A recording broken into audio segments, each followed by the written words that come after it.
No one told Gia Simone that the East Wing had its own kind of silence, not the ordinary quiet of a large house between tasks, but something pressed, something that had been held down so long it had taken on weight.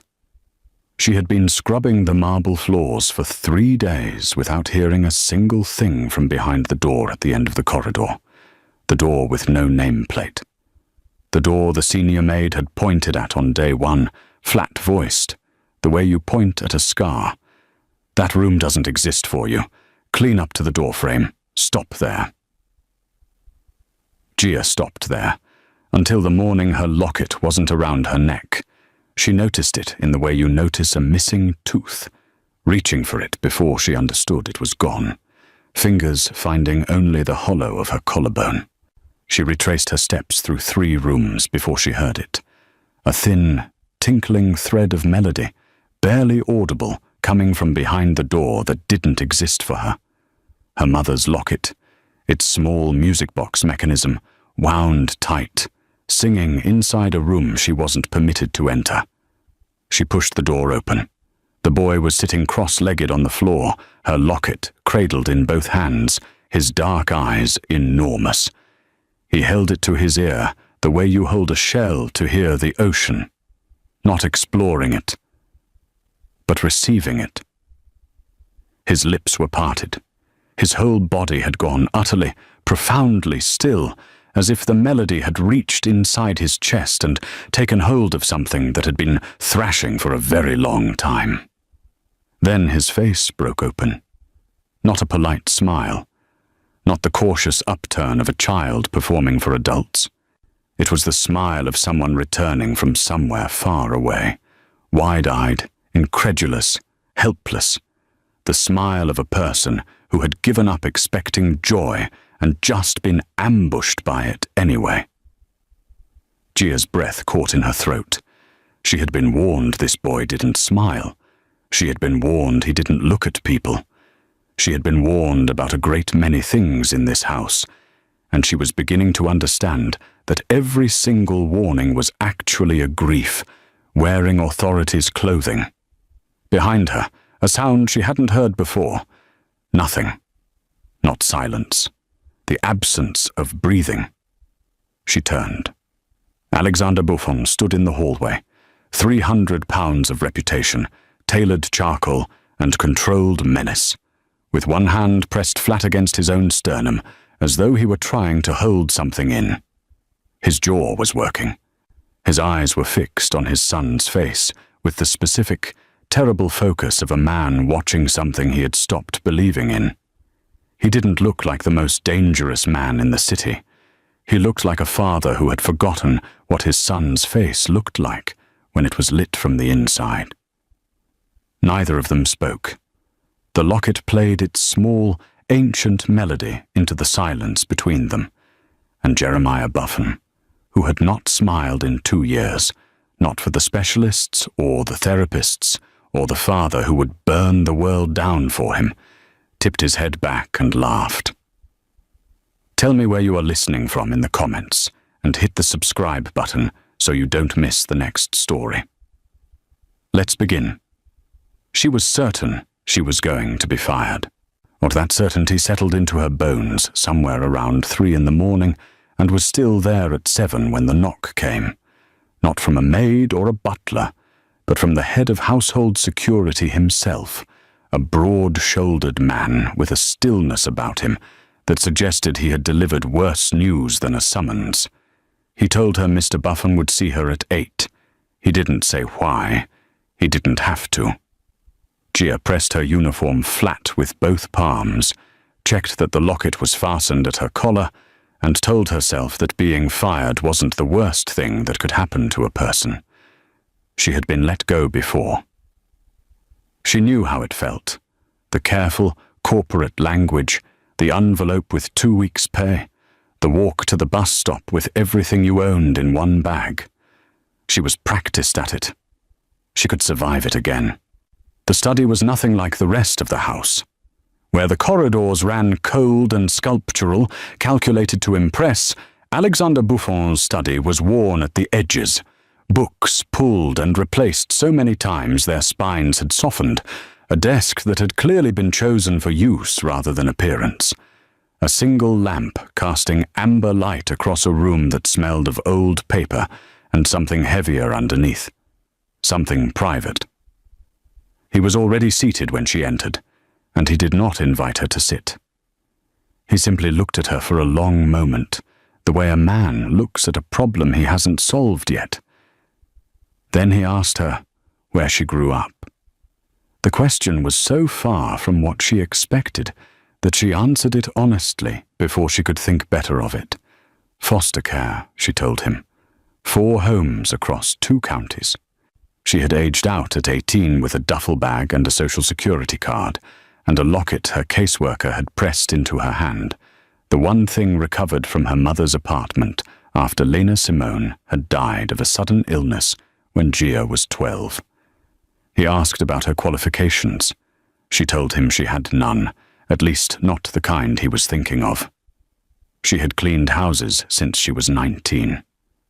She knew the difference between marble and limestone, between a smudge and a stain, between surfaces that looked clean and surfaces that were. She did not know anything about autism. She had not read the books or attended the seminars or spent 3 years in a clinical program learning how to reach children like Jeremiah. She was aware, she added quietly, that this was probably why she was standing in front of him. Dr. Alexander was quiet for a moment. Then he told her, without particular emotion, that he had paid $400,000 to people with credentials she couldn't pronounce, that he had flown in a specialist from Geneva who spent 6 weeks in this house without producing a single voluntary response from his son, that he had sat in rooms with men and women who carried entire alphabets after their names and watched all of them fail with the professional grace of people who charge regardless of outcomes. A $12 locket, he said, had done in 40 seconds what none of them could do in 2 years. He offered her a live-in position, her own room on the east wing, directly adjacent to Jeremiah's quarters, a salary 5 times what the agency was paying her. The terms were simple, and there was only one condition. Delivered without negotiation or softening. The locket stayed in the house. Not in her possession, not locked away. In the house, available, within reach of Jeremiah if the boy needed it. He would not remove it from her, but he would not allow it to leave. Gia felt the locket against her collarbone like a second heartbeat. She thought about her mother's hands fastening it there. She thought about the bus stop, the duffel bag, the long practice of surviving departures. She thought about Jeremiah's face, that helpless, ambushed smile, and how it had looked like coming home to somewhere you'd never been. She said yes. Her room was small and clean, with one window that faced the garden and a narrow bed with white linens that smelled of cedar. She unpacked in under 10 minutes. Then she sat on the edge of the bed in the dark, or not yet ready for sleep, and opened the locket the way she always did at the end of hard days. Not for comfort exactly, but for proof. Proof that her mother had existed. Proof that she herself had come from somewhere. The photograph was small and faded at the corners. Her mother, younger than Gia was now, laughing at something outside the frame, her head tipped back, her arm looped through the arm of another woman. The other woman was laughing too. She was beautiful, dark-haired, her face turned slightly toward the camera, as though she hadn't quite decided whether to let herself be seen. Gia had looked at this photograph 10,000 times. She had never known who the other woman was. She closed the locket. She lay down. Outside, the estate held its particular silence, pressed and watchful. And somewhere down the hall, but in a room adjacent to hers, a small boy slept with a feeling map he hadn't yet been taught, and a smile no one in this house had seen coming. She started with what she knew, which wasn't much, and built outward from there. Jeremiah did not like sudden sounds. She learned this on the first morning when she dropped a ceramic mug in the kitchen down the hall and heard, through 2 closed doors, the sharp rhythm of his rocking begin. That particular cadence she was already coming to recognize the way you recognize weather changing, a pressure shift before the storm. She did not drop things after that. She moved through his wing of the house the way she had learned to move through every difficult space in her life, slowly, predictably, without surprise. He did not like being looked at directly. She learned this by accident, too, and the way most useful things are learned. She had turned to find him standing in the doorway of his room, watching her wind the locket. And when she met his gaze head-on, he was gone in an instant, door shut, the rocking audible through the wood. After that, she learned to look slightly past him, at the wall behind his left shoulder, until he offered her something more. He was, she came to understand, a person who needed to approach the world on his own terms, in his own time, and every adult in his life had been trying to reach him from the wrong direction. The feeling map was not a clinical invention. It was a desperate one. She found a fabric remnant bin in the back of the estate's supply room, the kind of forgotten corner that exists in every large house, was accumulated over years of projects no one finished, and she pulled swatches until she had 4 she trusted. Silk, cool and sliding, the texture of something good and effortless. Velvet, dense and absorbing, the texture of something heavy that you sank into whether you wanted to or not. Burlap, rough at the edges, the texture of alarm, of something that caught against your skin and wouldn't let go. Corduroy, ridged and firm, the texture of resistance, of a jaw held tight. She mounted them on a piece of backing board she found in the storeroom and labeled each one in large, clear letters, though she suspected the labels mattered less than the materials themselves. She placed the board on the low table in Jeremiah's study at 7 in the morning and sat down on the floor with her back against the wall, not looking at him, not explaining, but just present, and wound the locket. The melody rose into the room, thin and certain, and she felt rather than saw Jeremiah move from his position near the window. He settled cross-legged in front of the board. He reached out and touched the silk. Then he sat back, satisfied, as if he had said something complete. She kept her face still. Inside, she felt something enormous and fragile shift. They did this every morning. The locket wound, the melody playing, Jeremiah moving to the board and making his selection with the grave deliberateness of someone filing an official report. The household staff passed the open doorway with expressions ranging from polite skepticism to undisguised pity. One of the senior maids told her, not unkindly, that the last therapist had used something similar and that Jeremiah had dismantled the entire apparatus on the 3rd day and arranged the pieces in a perfect circle on the floor, which the therapist had apparently found meaningful, but which had led nowhere. Alexander's head of security, a man named Wren, who carried his authority so quietly it took Gia 3 days to realize he held any, stopped her in the corridor at the end of the first week.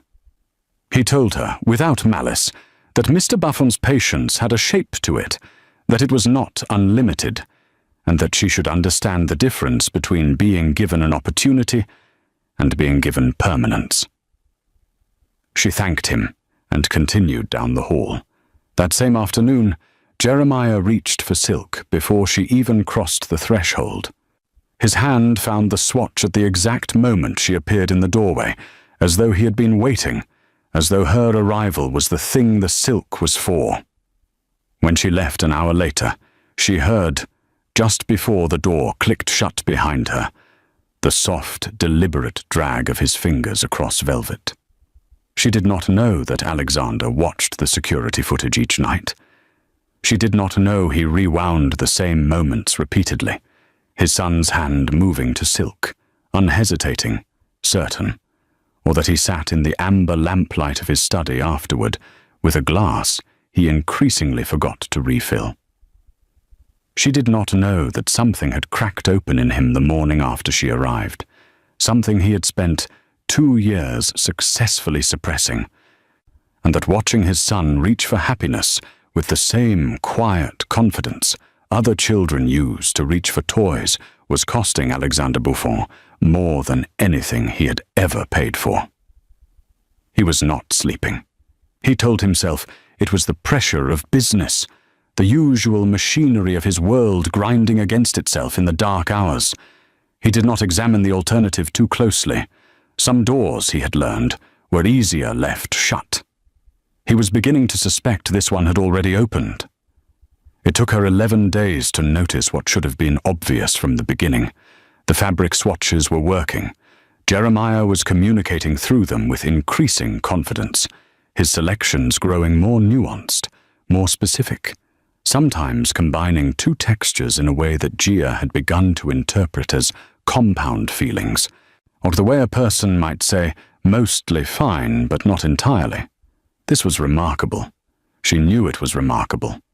But she had started to understand that the board was a translation tool, and that the original language, the one Jeremiah actually thought in, was something else entirely. It was the melody. She saw it one morning when the Locket's mechanism wound down mid-session, the small tinkling thread of music simply stopping, the way a held breath releases. And Jeremiah's entire body registered the absence before Gia had even processed it herself. His shoulders rose, his hands stilled over the swatches. He turned his head toward the locket on the table with an expression she could only describe as bereft, the particular grief of someone who has just lost the thread of a thought they needed to follow. She wound it again immediately. He exhaled. His hands returned to the silk. After that, she paid closer attention. The Locket's melody was not background to the sessions. It was the ground itself, the surface everything else was built on. When it played, Jeremiah was present, accessible, oriented toward her and toward the room in a way that no amount of texture or routine alone produced. When it was absent, some part of him was absent too, retreated to wherever he went when the world became too much and too little simultaneously. She began to hum it. Not deliberately at first. It surfaced the way melodies do, rising from some layer of memory below conscious thought, her mother's voice beneath her own, the lullaby that had accompanied 10,000 ordinary moments of her childhood before childhood ended. She was reorganizing the bookshelf in the corner of the study when she realized she was humming, and she turned to find Jeremiah watching her. Not past her, not through her, at her, with the quality of attention he usually reserved for the Locket itself. She kept humming. He kept watching.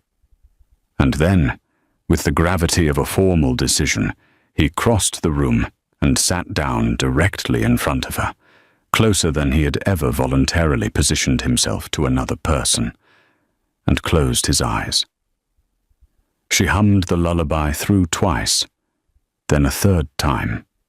His breathing slowed and deepened until it resembled the breathing of sleep, though he was entirely awake, and she had the distinct impression she was watching someone find a room they had been locked out of for a very long time. She did not hear Alexander in the doorway, or she rarely did. He had a way of arriving without announcement, drawn to these sessions by something he hadn't named and didn't discuss. She only knew he was there when his hand closed around her arm. Not roughly, but with the abrupt certainty of a man who has just heard something that stopped his heart. She turned. His face had gone the color of old ash, all the controlled authority drained out of it in an instant, replaced by something raw and disoriented, the expression of a person who has stepped through a door expecting one room and found another entirely. "Where did you learn that?" he said. It was not entirely a question. Gia felt the grip on her arm and kept her voice level. Her mother, she told him. Lena Simone had sung it to her since before she could remember. She didn't know the language. She had never known the language. It was simply the song her mother sang. Alexander's hand released her. He looked at her for a moment longer with that stripped, disoriented expression, and then he walked away down the corridor without another word, without explanation, without the controlled composure he wore in every other interaction she had witnessed.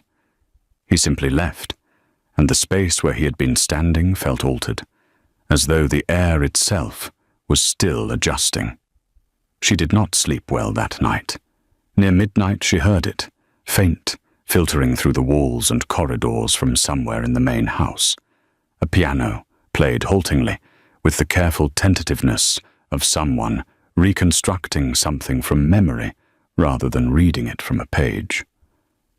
The melody moved through the dark in fragments, repeating, correcting itself. Though reaching for notes, it almost missed, and finding them again. Her mother's lullaby, in the hands of Alexander Buffon, in the middle of the night. Gia stood in the corridor outside the drawing room for a long time without opening the door. She listened to the melody repeat and recover and reach, and she felt something she had no clean name for, a certainty settling into her chest like a key turning in a lock she hadn't known was there. She did not believe in accidents exactly, but she had never believed in anything else. Standing in the dark outside that door, she began, slowly and without permission, to reconsider. She told herself she was simply tidying the library. This was not entirely untrue. The library on the estate's second floor was one of the rooms on her weekly rotation, and the high shelves along the east wall had been accumulating a particular quality of neglect, the kind that suggested they hadn't been touched not from oversight, but from intention, from a decision, conscious or otherwise, to leave certain things undisturbed. She brought the rolling ladder and her cleaning cloth and told herself this was maintenance, ordinary and professional, and that she was not looking for anything. She found it on the third shelf from the top, behind a row of encyclopedias that had clearly not been opened in years. A framed photograph, perhaps 10 inches across, lying face down in a thin sleeve of dust. She turned it over. A wedding photograph.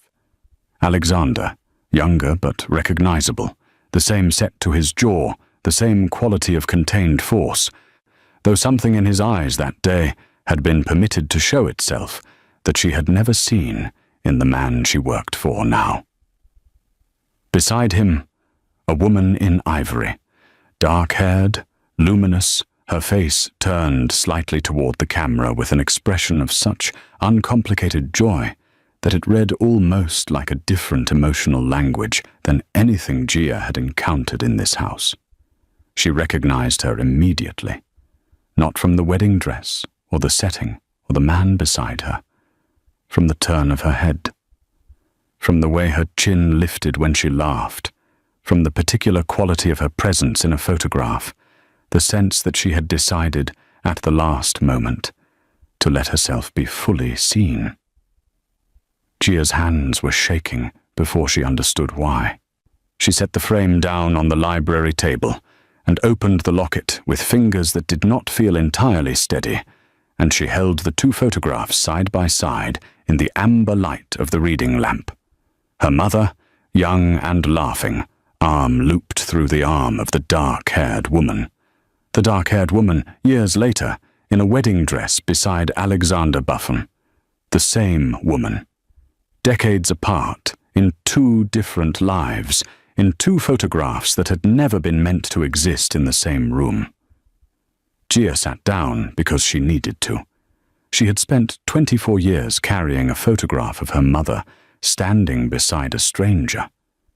She had studied that stranger's face in the dark of a dozen different rooms, in a dozen different houses, and wondered, with the low-grade wondering of someone who has learned not to expect answers, who she was and what she had meant to Lena Simone, and why there was no name written on the back.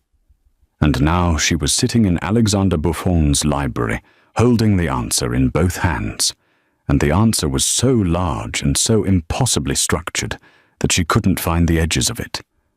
Jeremiah's mother. That was who had been standing beside her mother. The two women had been friends, not acquaintances, not colleagues, but friends, the arm-looped, laughing kind, the kind who sang each other lullabies across whatever distance separated their lives until the distance became permanent. Gia thought about telling him. She constructed the conversation in her mind with the careful architecture of someone who has learned that words, once released, cannot be recalled.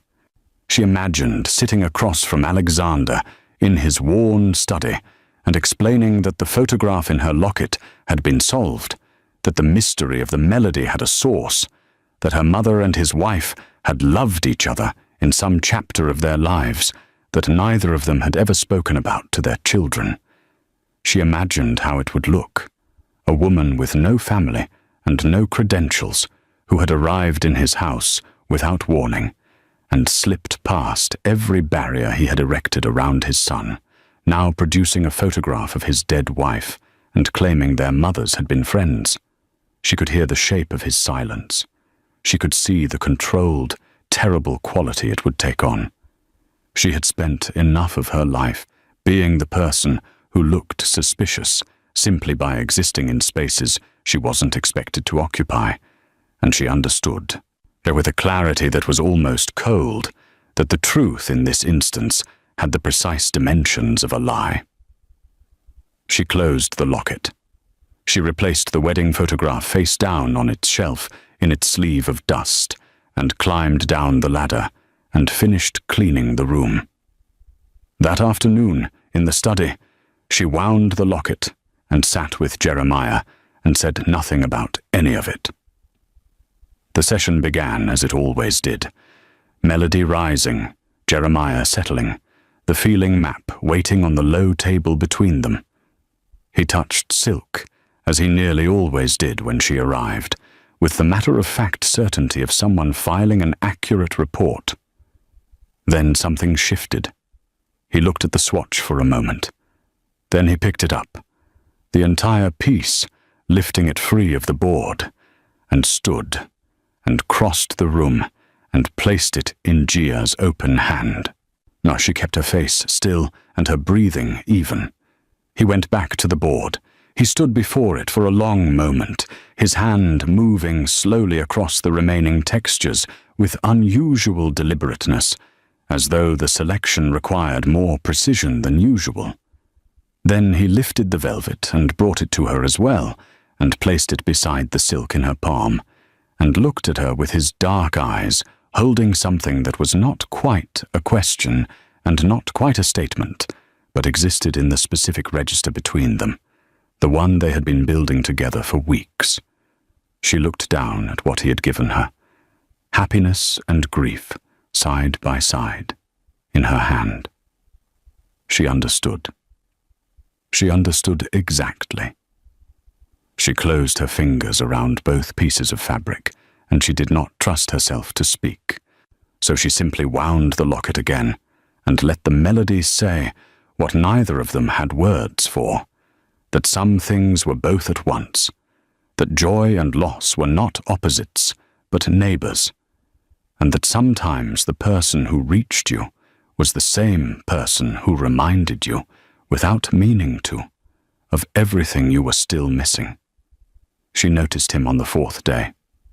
Not because he announced himself or made any sound, but because Jeremiah did, a subtle recalibration, a slight straightening of the boy's posture that Gia had come to understand as his way of registering a presence he trusted. She kept her eyes on the feeling map and continued humming, and in her peripheral vision she was aware of the shadow falling across the corridor just beyond the open doorway, the particular stillness of a large man holding himself carefully in place. Or she said nothing. She did not look up. She understood instinctively that acknowledging him would end it, that Alexander Buffon had arrived at this doorway through some private negotiation with himself that had cost more than it appeared, and that the terms of his being here required the fiction that he had not quite arrived at all. So she let him stand there. And she kept the sessions exactly as they were, the locket wound, the melody rising, Jeremiah moving through his quiet communications with the board, and she waited to see what Alexander would do with the permission she had not technically given him. He came back the following morning, and the one after that. On the third day, she moved a chair.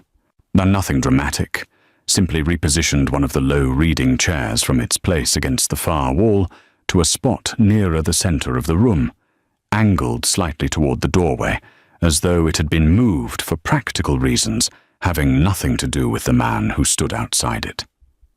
She placed a fabric swatch on the seat. Silk, folded in a small square, sitting on the cushion with the casualness of something forgotten rather than arranged. She watched Jeremiah clock the change immediately. He noticed everything, catalogued everything, and deviations from established pattern registered on him, the way sounds registered, as information requiring assessment. He looked at the chair for a long moment. Then he looked at Gia.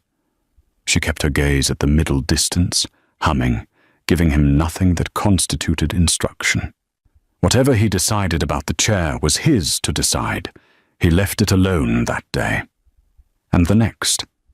But he looked at it each session with the careful attention he gave to things he hadn't yet resolved, and Gia understood he was not ignoring it, but considering it, turning it over in whatever interior space he used for problems that required more time than most people allotted them.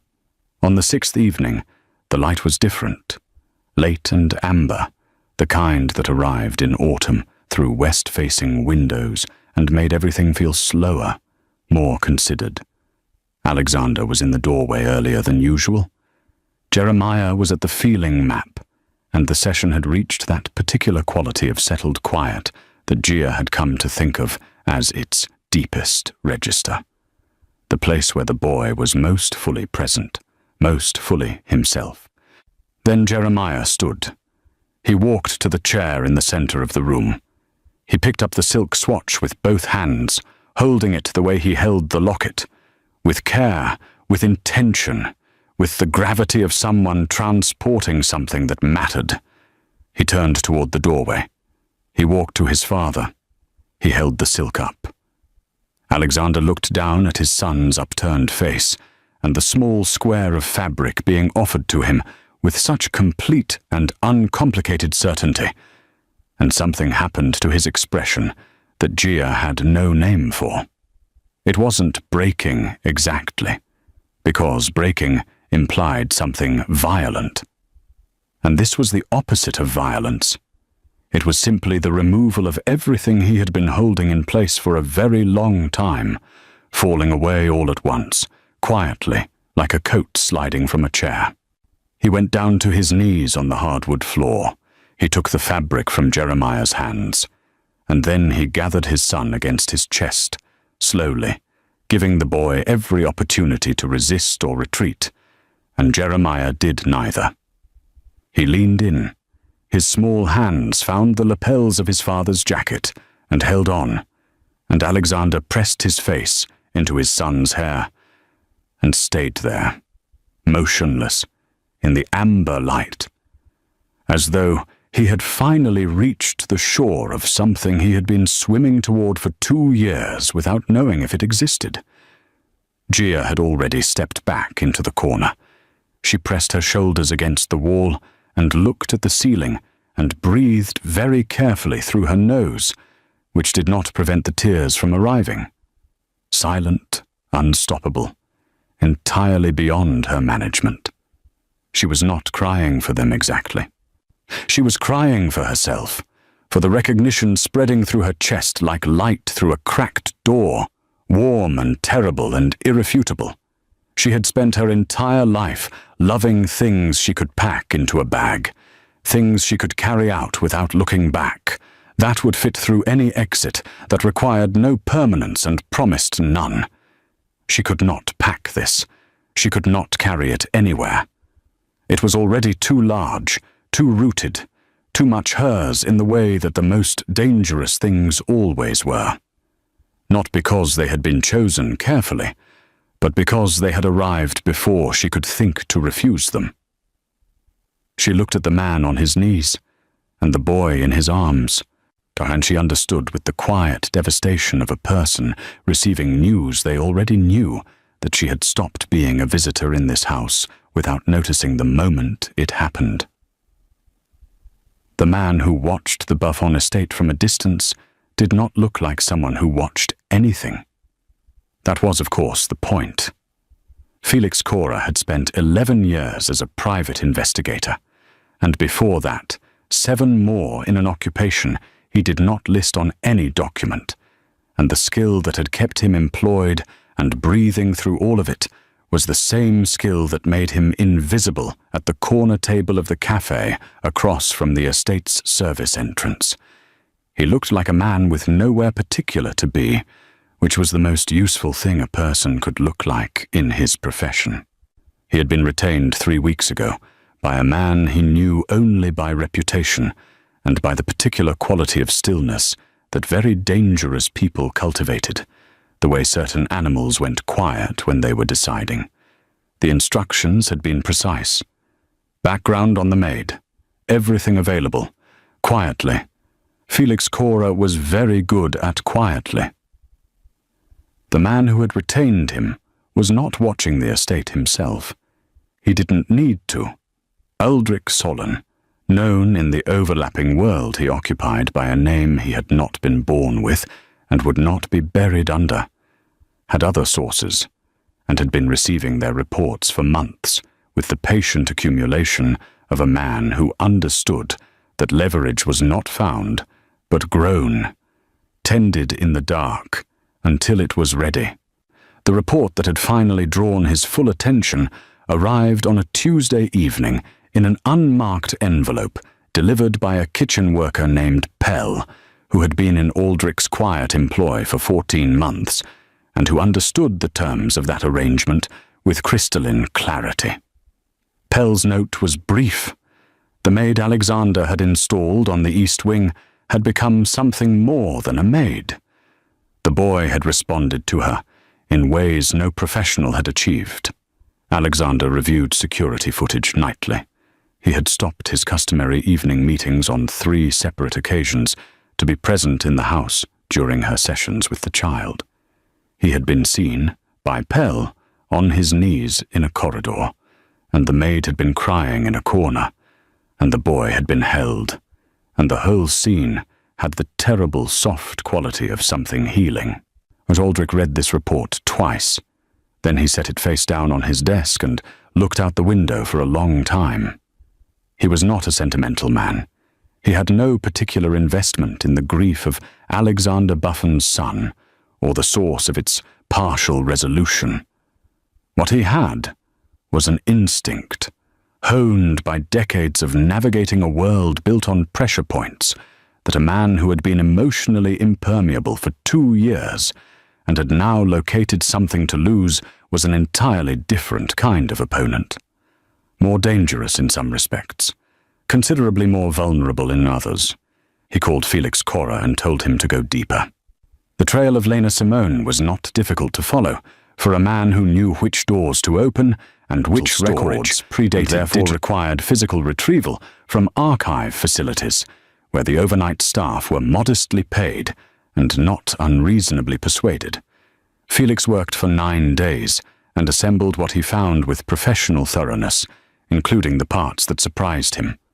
There were letters, not many, 7, recovered from a storage facility where Lena Simone's few possessions had been kept after her death and never claimed, because there was no one to claim them.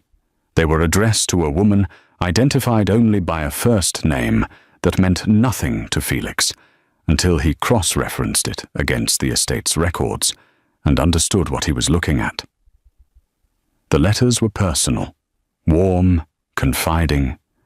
the correspondence of two women who had known each other in the unguarded way that friendship sometimes achieves before life intervenes.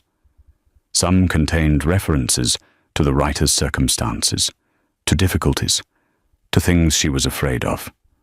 Some contained references to the recipient's circumstances that were, in context, potentially significant. Felix photographed everything and delivered it to Aldrich without interpretation. Interpretation was not his work. Aldrich's interpretation was swift and architectural. The letters were largely innocent. He recognized this immediately. But innocence and the appearance of innocence were different materials entirely, and a skilled hand could work with either. He spent an evening with a trusted associate who understood document construction, and by the following morning, the dossier existed in its final form, a mixture of genuine record and careful addition, assembled with the seamless confidence of a forgery that knew it would only need to hold for one conversation. The timing required precision.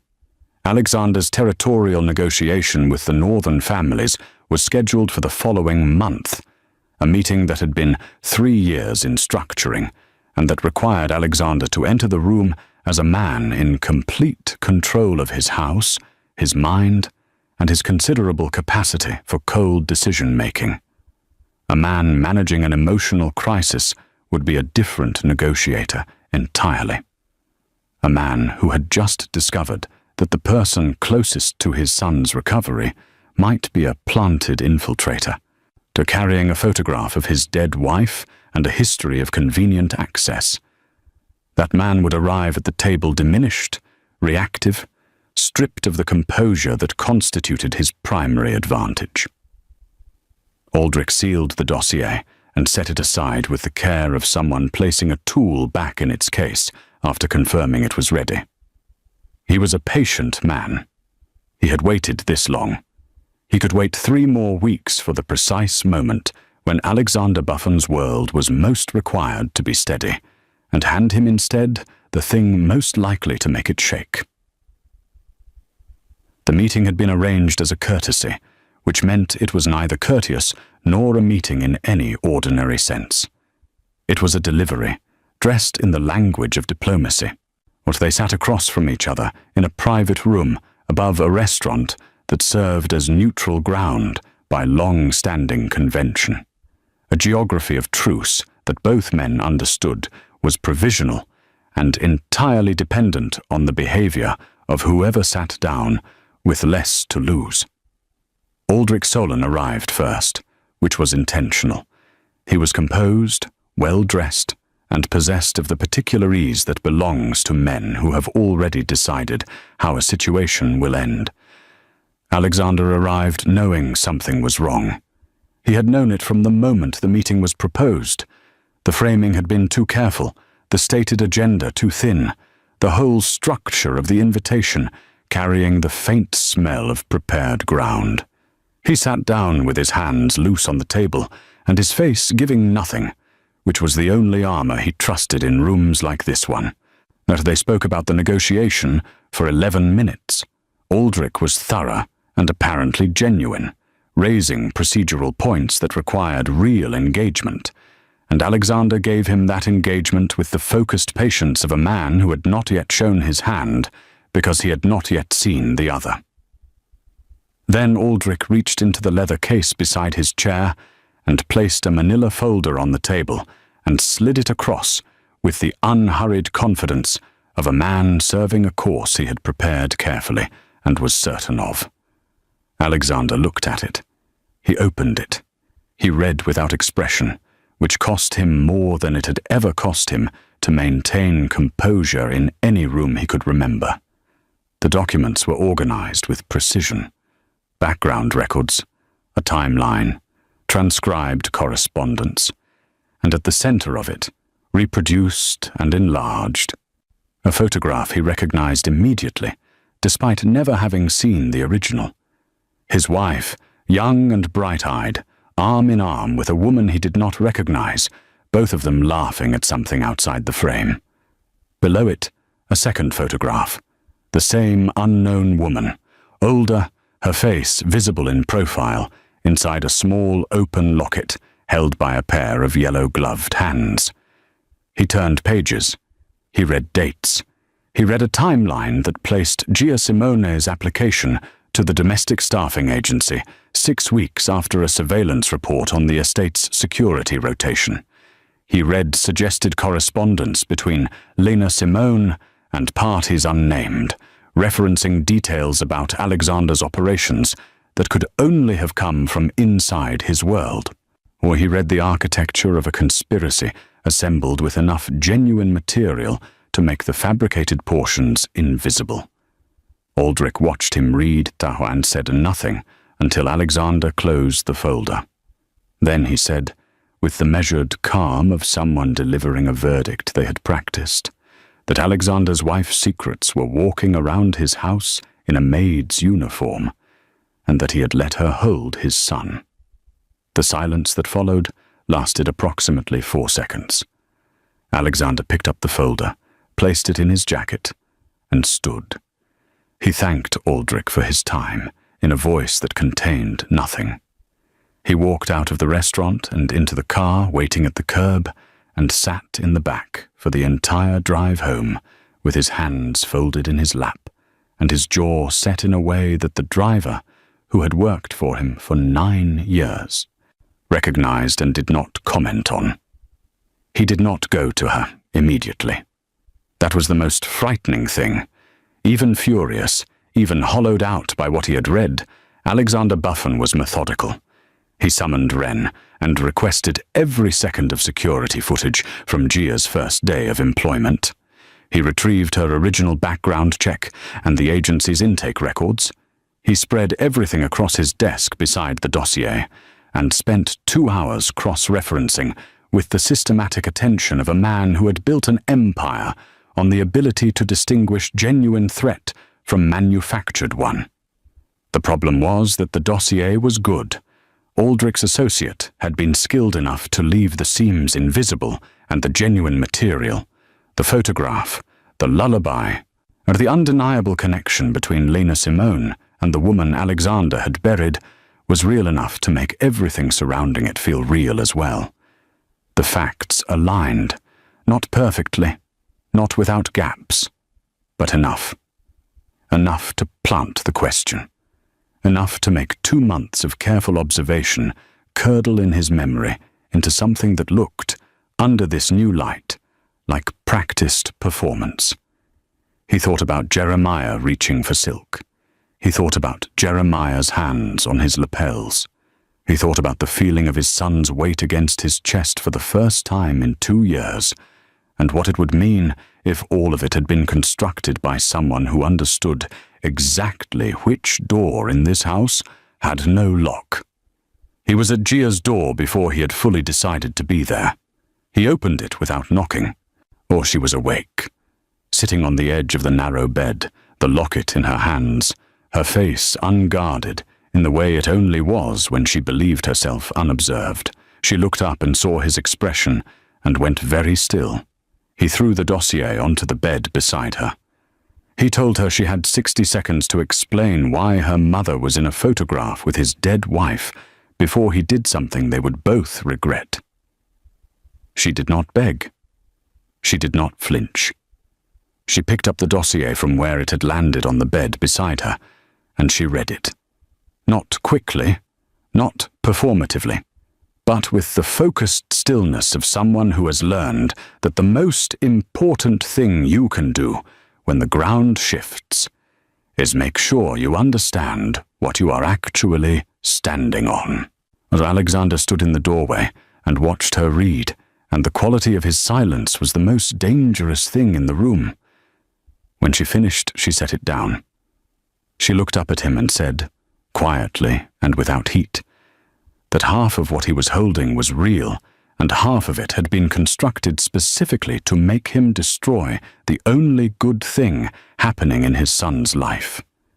She told him he was smart enough to know the difference. She told him he was simply too scared to trust it. The room changed. It did not get louder immediately. There was a moment of absolute stillness first, the kind that precedes not calm but its opposite, and then Alexander's composure, which had held through the drive home and the 2 hours of footage and the walk down the corridor. It came apart with the force of something that had been compressed past its tolerance. He was not a man who shouted. She understood this about him, which was why the sound of his voice, raised in that small room, felt like a structural event, like something load-bearing giving way. He told her she had lied, not with false documents or fabricated timelines, but with silence, which in his world was its own category of deception, and not a lesser one. He told her she had been in his house for weeks, in his son's life, in the sessions, in the corridor outside the drawing room while he played a melody he had never been able to explain, knowing she carried a photograph of his dead wife against her chest and saying nothing. He told her that whatever her reasons were, whatever she told herself they were, she had made a choice every single day to keep it, and that choice looked exactly like what the dossier said it was. Gia stood. She did not raise her voice to meet his. She told him she had been afraid. She told him she knew precisely how it would look. A stranger arriving with a photograph of his wife, threading herself into his son's trust, producing the connection only after she was established, and that the fear of being seen as exactly what that dossier claimed she was had kept her silent in a way she was not proud of. She told him the connection was real and innocent, and she could not prove it standing in this room at this hour, and she understood that, and she was not going to ask him to take her word for it. She was going to ask him to think about his son. He opened his mouth to respond. The sound came from the doorway. But neither of them had heard Jeremiah's door. Neither of them had heard his footsteps in the corridor. But he was there, small and sleep-soft, his dark hair pressed flat on one side, standing at the threshold of Gia's room, with his eyes wide, and his hands rising slowly toward his ears. His father's raised voice was a sound that belonged to a particular category in the boy's interior taxonomy, one that Gia had never heard from that room, and prayed she never would. And Jeremiah's body knew it before his mind could process the context. He began to rock. Gia went to her knees on the bare floor before the movement was a conscious decision. She lifted the locket from around her neck. Her fingers found the winding mechanism by feel, by the 10,000-time memory of the gesture, and she wound it in the dark with her hands steady, because they had to be, because one of them in this room needed to be steady, and she was the only candidate left. The locket came open. The melody rose. It filled the room the way it always did, thin and certain and unhurried, older than any of them, carrying in its small mechanism something that had survived the deaths of the women who had first passed it, between them like a held hand, across a long distance. Jeremiah stopped rocking. He lowered his hands from his ears. He walked to Gia with the focused deliberateness he brought to everything that mattered, and he took the locket from her open palm and held it to his ear, and closed his eyes. The melody played against his cheek in the silence that had replaced the shouting. Then he opened his eyes and looked at his father. His voice, when it came, was not a word. It was a sentence, full and clear and trembling with the effort of a child reaching across every barrier his grief had built, handing his father something he had been holding alone for a very long time. "She's not bad, Papa. She sounds like Mama." The sentence landed in the room and stayed there. Alexander's face did something she had no name for, and would not have been able to describe afterward. He looked at his son. He looked at the locket pressed against the boy's ear. He looked at Gia on her knees on the floor, and she watched the moment the understanding arrived, not gradually, but all at once, the way a light comes on, the way a key turns, the melody in the locket, the melody his wife had hummed over Jeremiah's crib in the small hours of the morning, or the melody he had played haltingly on the piano in the dark, searching for its origin through years of quiet grief. Lena Simone had not given her daughter a connection to the Buffon estate. She had given her daughter the only piece of the woman she had loved most, a lullaby, passed between friends in some bright, ordinary afternoon decades ago, carried forward in a $12 music box through foster homes and hard years, and a boy's long silence until it arrived, by no conspiracy and no design, in exactly the room where it was needed most. The dossier was still on the bed. It had not changed, but it had become what it actually was.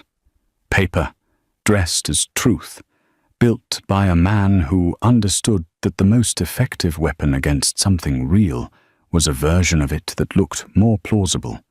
Alexander looked at his son's face for a long time. Then he sat down on the floor of Gia's small room, not in a chair, not against the wall, but simply down on the bare hardwood, as though his legs had made a decision independently of everything else. And he pressed the back of his hand against his mouth and breathed. Jeremiah, still holding the locket, walked to his father and sat beside him. Gia remained on her knees and let the melody play until it wound down on its own, and didn't move and did not speak, and understood that some things could only be witnessed, not explained, not accelerated, or not improved upon by any word she might offer into the space where a lullaby had just told the truth. The 3 days that followed were quiet in the estate, in the way that the eye of a storm is quiet, a functional calm operating above considerable machinery. Alexander moved through the house with the focused economy of a man who had converted grief into precision, which was, Gia was coming to understand, the only emotional register he entirely trusted. He made calls. He held meetings in his study with men who arrived without appointment and left without conversation. Wren moved through the corridors with a stillness that was different from his usual stillness, purposeful, directed, carrying the particular quality of someone executing instructions that required no improvisation. Gia kept to the east wing.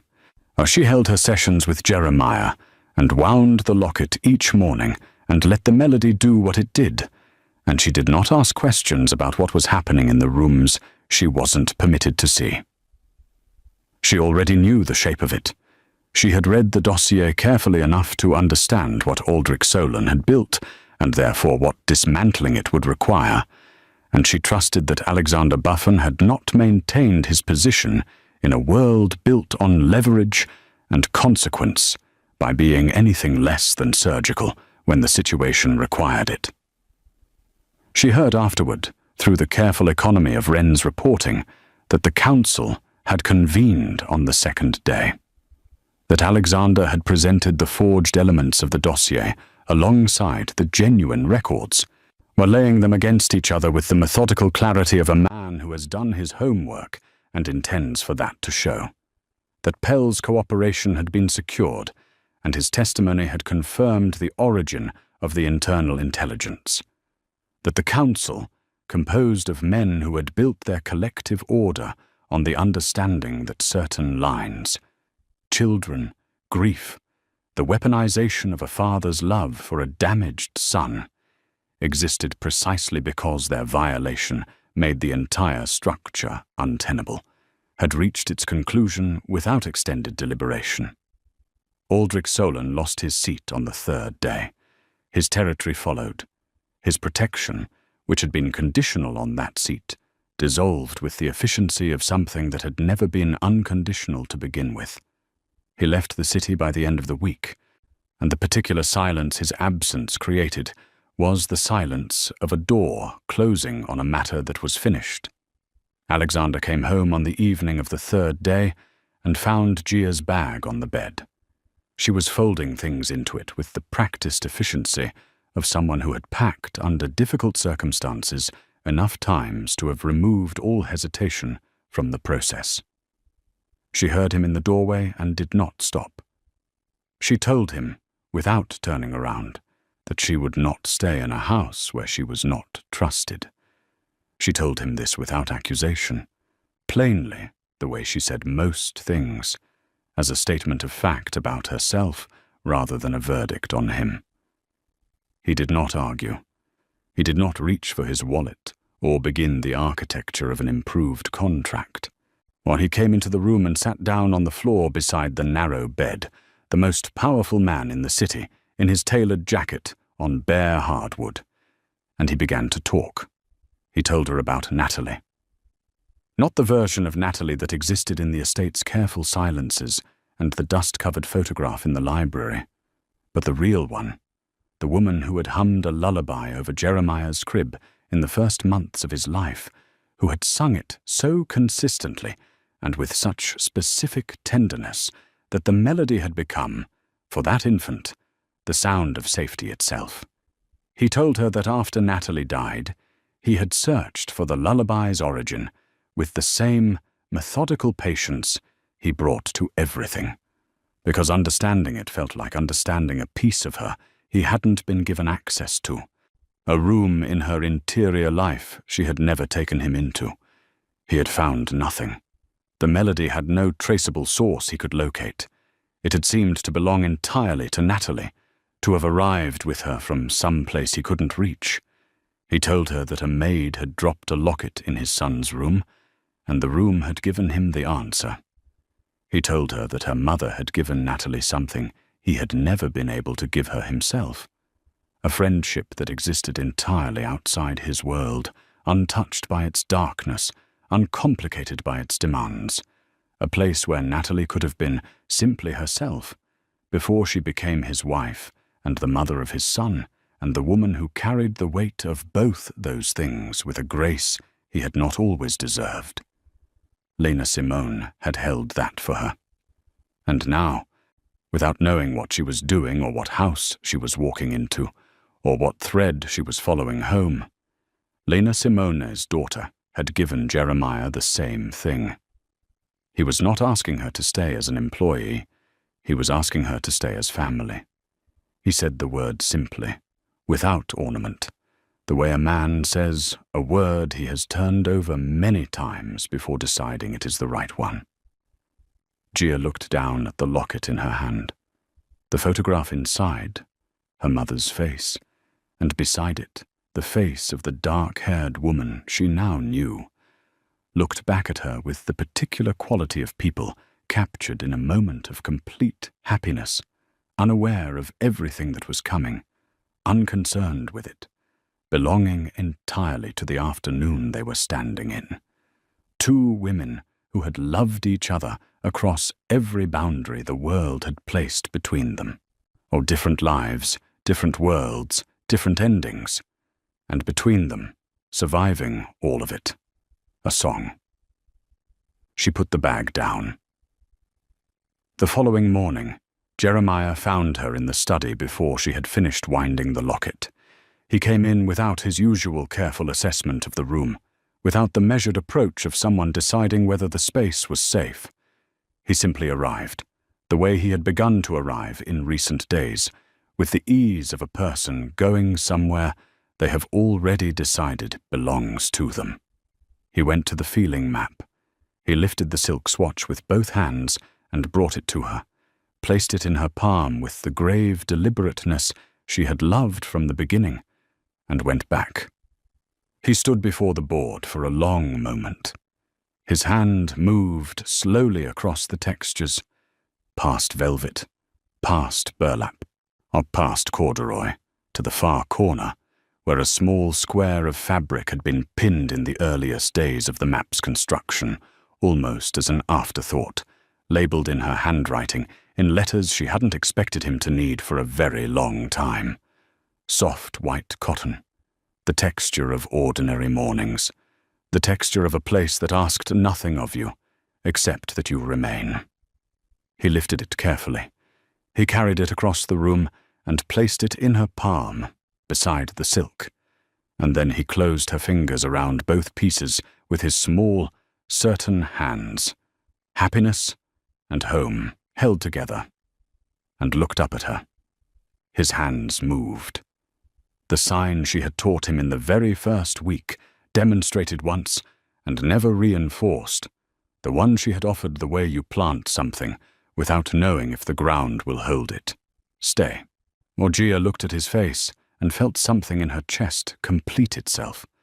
Not dramatically, not with the force of the moments that had preceded it, but quietly, the way the last piece of a thing settles into place and the whole becomes visible, and you understand that it was always going to look like this, that every room you passed through and every door you left and every morning you woke up alone was simply the long way to the place where you were always meant to arrive. She wound the locket. The melody rose into the room, thin and certain, carrying its two women and its decades and its unbroken thread of love forward into another ordinary morning. She did not leave.